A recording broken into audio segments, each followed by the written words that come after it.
my main thesis, and this is basically all that I write about, is money printing, right? And the different ways in which the authorities around the world try to hide it from people and try to gaslight you about why it's not happening, and trying to make it seem like it's okay that a house costs 75% of your disposable income and all these sorts of things all around the world. And so I think it's a global phenomenon. Unless you're extremely wealthy, you feel the effects of this inflation that every single government, regardless of whether they're completely communist on one side or capitalist on the other, everybody does the same thing. We're all on this sort of fiat debasement boat together. And Bitcoin has been this shining light, which has been the best performing asset in human history since it launched in 2009. And so I think that this has been a great ride. And obviously it's still early, for people to get involved in this industry. Bitcoin just crashed near $112,000, sparking cries of manipulation, liquidity traps, and whale interference. Traders are glued to the $112,000 to $120,000 range, panicking over every tick, but Hayes isn't buying the hysteria. Altcoins? Forget them. They're nothing but collateral damage if Bitcoin moves even slightly, and the so-called healthy correction is just a warm-up for the shockwave that's coming. Powell's Jackson Hole speech? Hayes says central bankers are powerless against the tsunami Bitcoin is about to unleash. Haunted by his Ethereum misstep, Hayes is blunt. Bitcoin is the only real play left.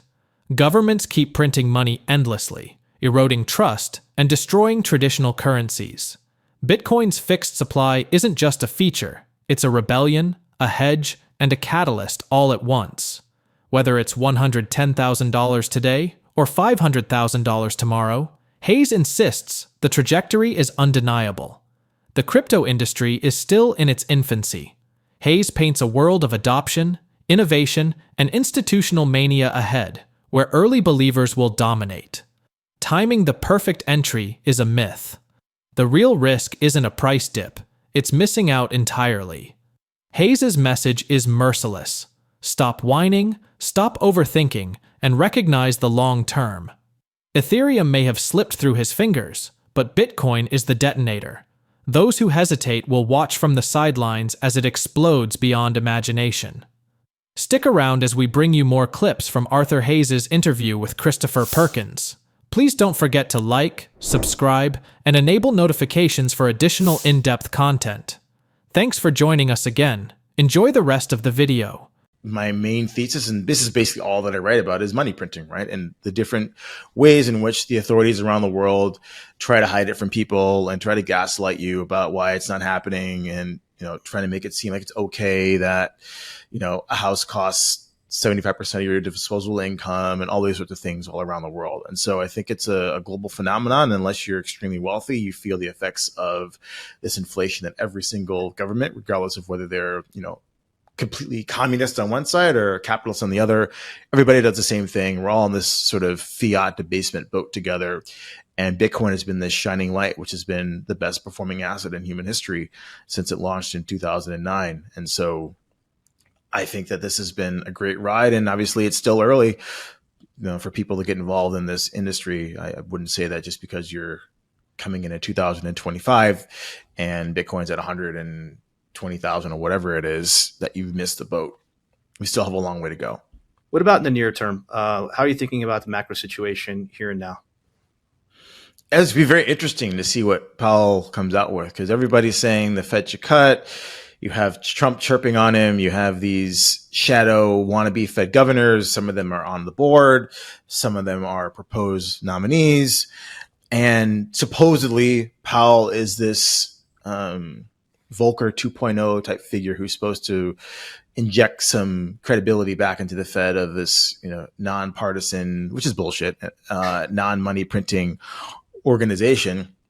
And so he's got this situation. And on one side, there's an argument saying, okay, there's a labor market. There's all these sort of statistics you can roll out saying this is why the Fed is being too restrictive.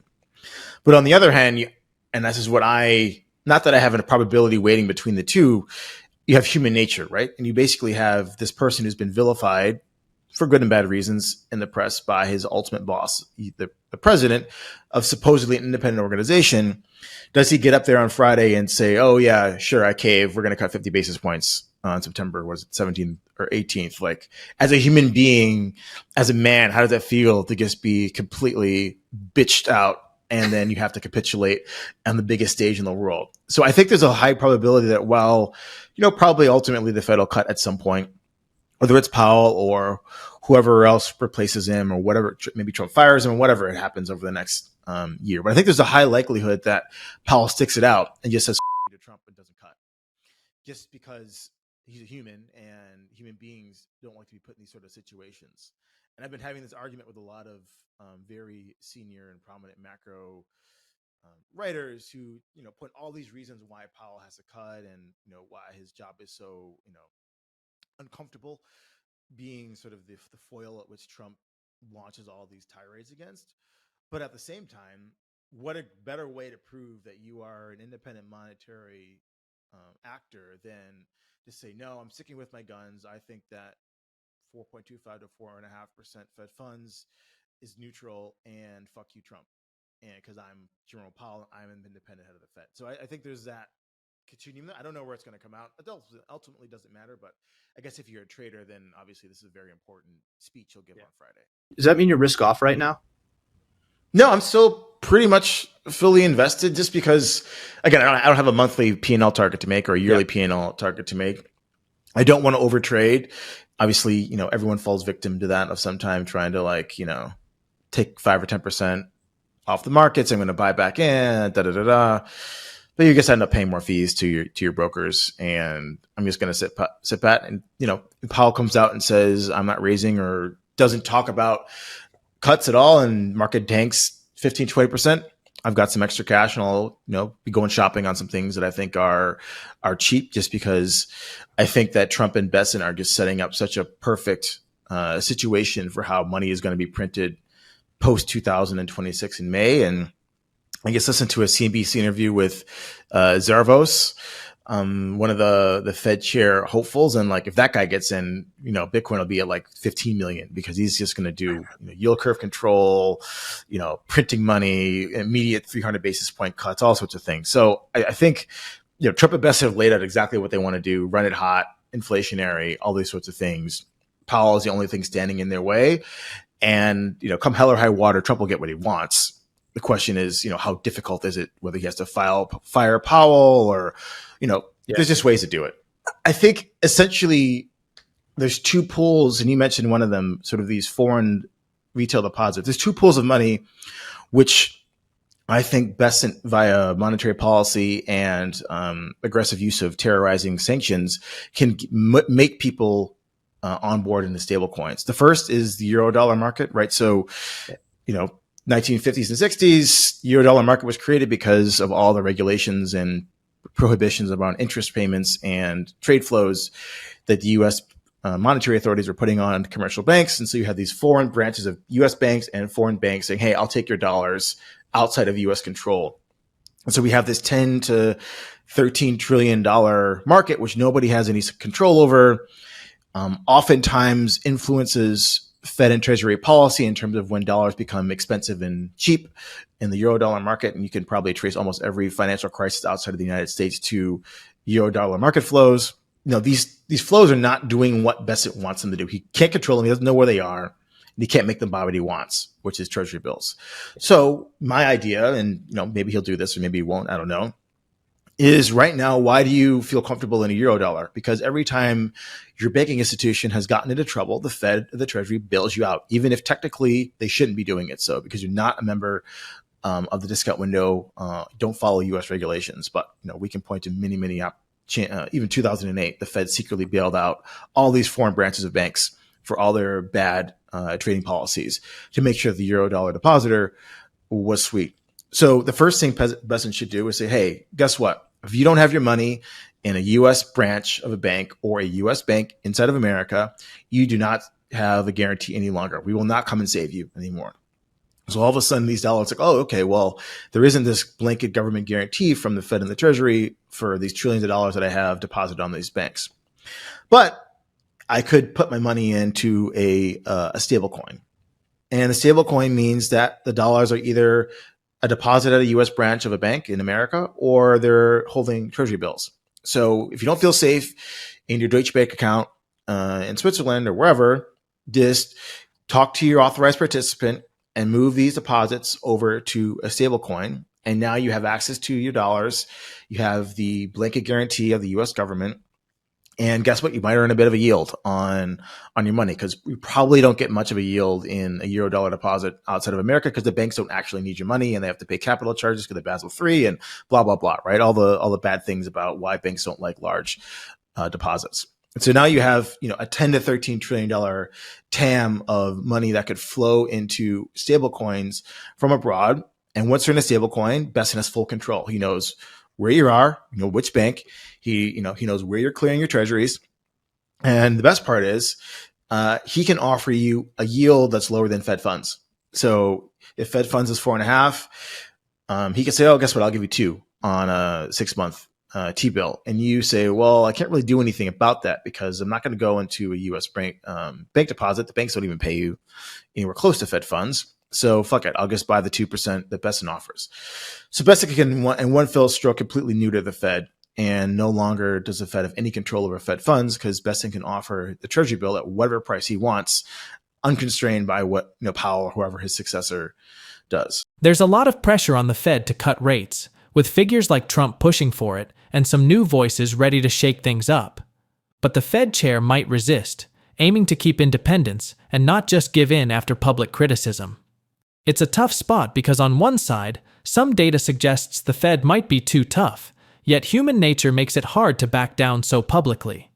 Investors are staying mostly invested, waiting to buy if the market dips following any Fed announcements. Meanwhile, the huge Eurodollar market, trillions of dollars held offshore beyond US control, is a big deal. If guarantees for these foreign deposits disappear, funds may flow into stablecoins backed by US banks and treasury bills. This would let policymakers control dollar flows better and offer yields below Fed rates, potentially weakening the Fed's power over monetary policy. Let's watch more clips from Arthur Hayes' interview. In that scenario you're describing, it's got to be very bullish for crypto. Would you agree? Yeah, of course. Because when I have an on-chain dollar deposit and I'm earning 2%, well, okay, Athena offers me 5 to 10%, and they're just doing sort of a cash and carry basis yield and probably the safest endogenous yield within crypto. Or, hey, I want to spend my money at the local 7-Eleven. Well, there's EtherFi, and I have a cash card. I just deposit my stable coin, and they give me a virtual card on my mobile phone, or they send me a physical card. I just tap and pay, and now I can spend my stable coins in an offline manner as if I had a credit card. And then, finally I can trade it, right? Now I have this collateral that can trade any type of crypto asset on any decentralized exchange within a few clicks. And now I'm in the system. I understand how this works because I have this massive savings deposit that is earning me some yield, and I'm going to trade it. I'm going to collateralize it. I'm going to lend it. I'm going to borrow against it. So I think it's massively positive for DeFi, and TVL, should go into the tens of trillions pretty quickly if, the U.S. monetary authorities follow through on this national policy of pro stablecoin, and let's shove dollars to all these places in the world, which otherwise we couldn't access before in the analog TradFi system. As we pivot towards Solana, which was supposed to be and is attempting to be the decentralized NASDAQ, where does that leave that ecosystem in your mind? Well, it's the same as any other, smart contract blockchain. I'm not going to say layer 1, 2, 3. It doesn't matter what layer you are. Solana had product market fit with meme coins, and that was what drove the really the narrative from $7 to what was like $2.80 or whatever it got up to. Now you have Tom Lee on Western financial media beating the drum about Ether and Joe Lubin. We're going to get to that. Things. And so again, they're all competing for the same thing. We all do the same thing. You could say one's faster than the other, one's more secure than the other. Take your pick. If you're very deep in these protocols, you could probably make an argument why yours is the best for most of them. It's just going to be dependent on where the clients. So Solana needs to find a standout application that's going to have lots of users who are going to drive transaction flows. Yeah. If meme coins come back, maybe that'll be it. I don't know what that catalyst is going to be, but I think that's a challenge for Solana or any other blockchain. Ethereum is a bit different because if you think about it, basically every single major category defining project in DeFi starts on Ethereum. They don't start on any other network.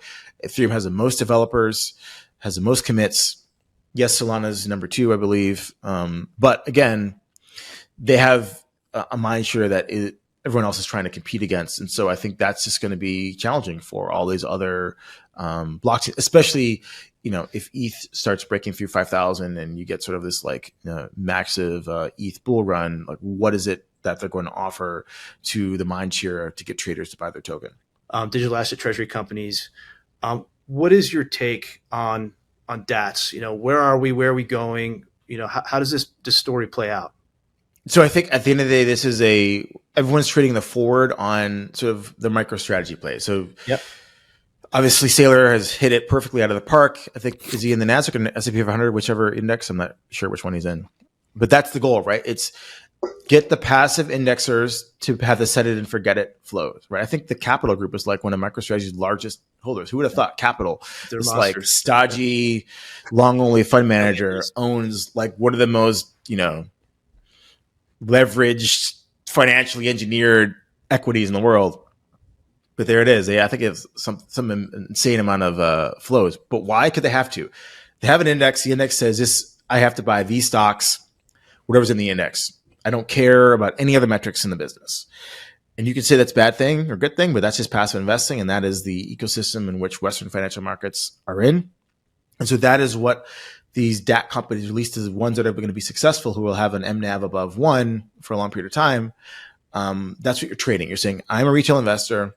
These things are not in the index yet.